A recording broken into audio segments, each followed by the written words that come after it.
the class today, we're going to be discussing the great agrarian civilizations and really kind of more so their commonalities and the growth that we see in the world during this time period, the infrastructure that is built, the connection, the increased collective learning. And so let's jump into this. Before we do so, though, I want to think about this for a second. You know, again, in this class, instead of looking at history through the lens of what divides us, right? Our cultures, our peoples, our races, you know, instead of looking at what divides us in this class, which is interesting, you know, individual cultures and peoples and you know, and so forth is interesting. And next semester when we get into geography and world events, we're definitely going to be, you know, looking at it through this lens. We're going to look at the 9 current civilizations of the world next semester. And we're going to look at kind of what are the conflict lines of the world and what are the major trends and what are, you know, the battles that are going on in the world. So we're going to look at the world through this lens to an extent next semester. But right now, we're looking at the world from a different perspective. We're trying to get a larger perspective, a bigger perspective of not only the world, but of the universe. And by doing so, the idea is that we grasp what connects us, what brings us all together, what commonalities that we see throughout all of humanity. And that provides, I think, a very important perspective that so often is missing when we study history. Again, when we study history, we study who fought whom and why, and who battled whom and why, and who conquered whom and why, and so forth. And those are interesting stories. Those are not, you know, I'm not saying they're not worth studying. They definitely are worth studying. But I think a more important thing is, why did we get to where we are? And how, you know, how did we get here?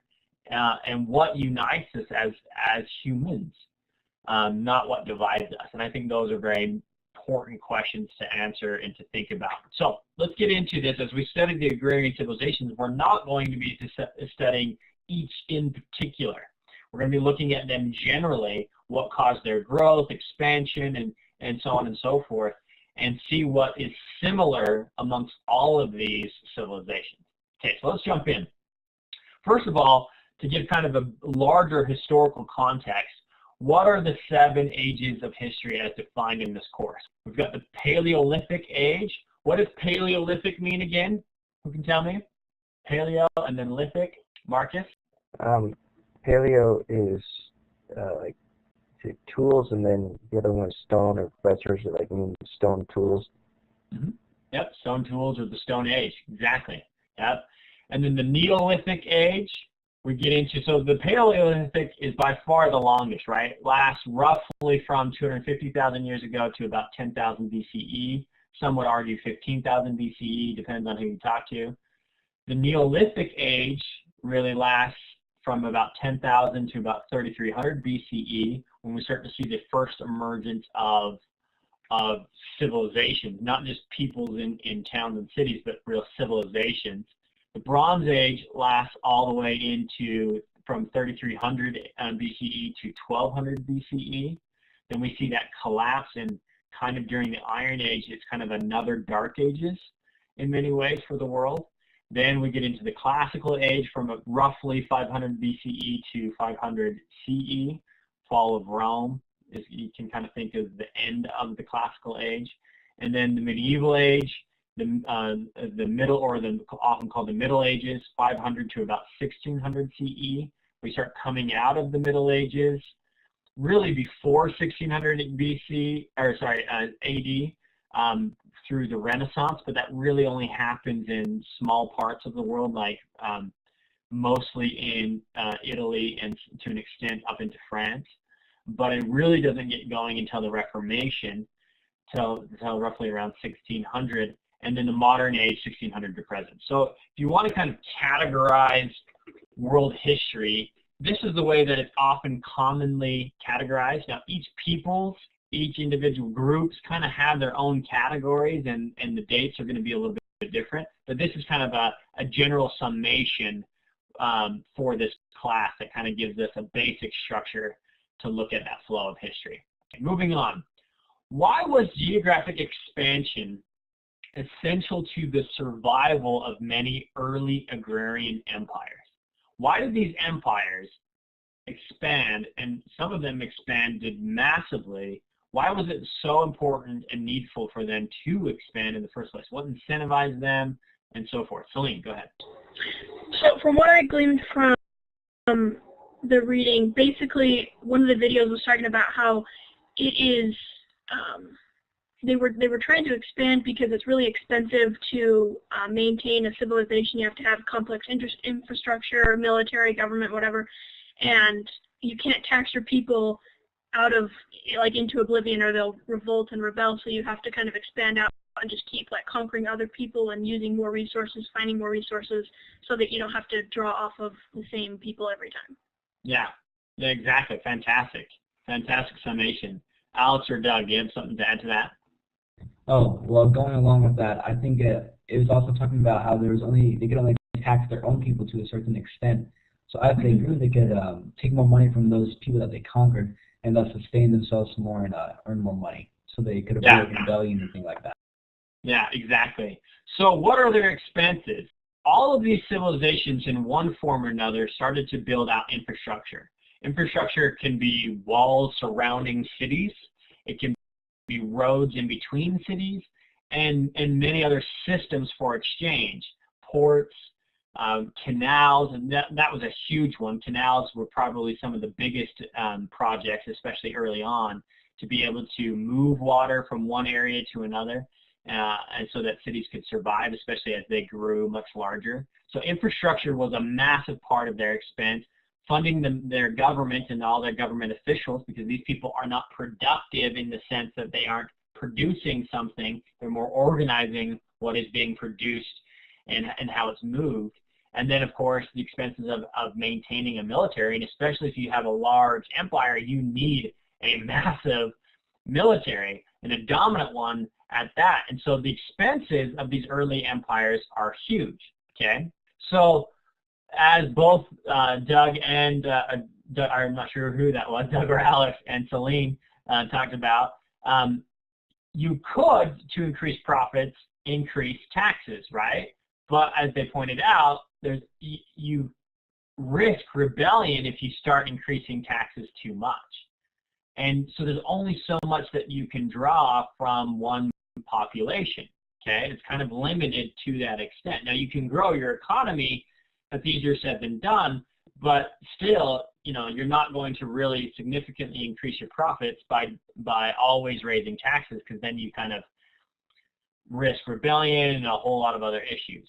So you can then increase your tax base. And how do you do that as an early empire? You take over other countries, you take over other cities, and you tax them. So instead of increasing taxes, just increase your tax base, which is sort of creates its own problems, right? Because once you take over those other peoples, then you have to protect those borders and so forth, and defend those borders, and you know, not allow those people to have insurrection and so forth. So you can really create a lot of your own problems by increasing your borders. But initially, when cities are taken over, they're sort of sacked, and a bunch of their wealth is taken. So there's kind of this initial boost, right? But long term can be a burden.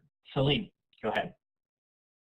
So I don't know if this is an answerable question, but I'm kind of wondering, were like the emperors or leaders or whatever, were they making these choices consciously, like, oh, I can't tax these people, so I'm going to expand out so that I have a bigger tax base, or did they just kind of do it instinctively because they wanted more land for themselves? Yeah, so obviously there's going to be kind of nuance there, and every empire is going to be slightly different, and not every empire was successful as well at expansion. But if you go back and do a lot of the readings, and a lot of my history courses in college, you go back and you really do read the writings of many of these early empires. Especially, we have a ton of writings from almost all of the emperors of Rome, and that is a constant worry for them.